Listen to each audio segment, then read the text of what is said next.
Silent గా వచ్చేయడం ఏంటి అని అనుకుంటున్నారు అందరూ.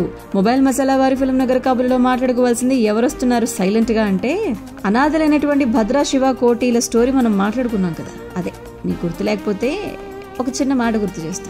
చిన్నతనంలోనే జైలు జీవితం గడిపినటువంటి శివ బయటకు వచ్చి ప్రింటింగ్ ప్రెస్ పెట్టుకుని హ్యాపీగా జీవితాన్ని కొనసాగిద్దామంటే భద్ర కోటి గంజాయి స్మగ్లింగ్ చేయటం, వీళ్ళంతా తమకంటూ ఒక కుటుంబం ఉండాలని చెప్పి ఆశపడ్డం, అప్పుడే మీనాతో శివ ప్రేమలో పడ్డం, భద్రకు ఆమె రాఖీ కట్టడంతో సొంత చెల్లెలుగా భావించడం, ఓసారి మీనా తల్లి ఆపరేషన్ కు 2 లక్షలు అవసరమైతే ఆ డబ్బు సంపాదించడం కోసమని చెప్పి భద్ర శివ కోటి తప్పనిసరి పరిస్థితుల్లో గంజాయి స్మగ్లింగ్ చేసి అనుకోకుండా వాళ్ళు పోలీసులకు దొరికిపోయి అనుకోకుండా ఒక యువతి అత్యాచారం జరిగితే ఆ కేసులో వాళ్ళు ఇరుక్కుంటారు కదా.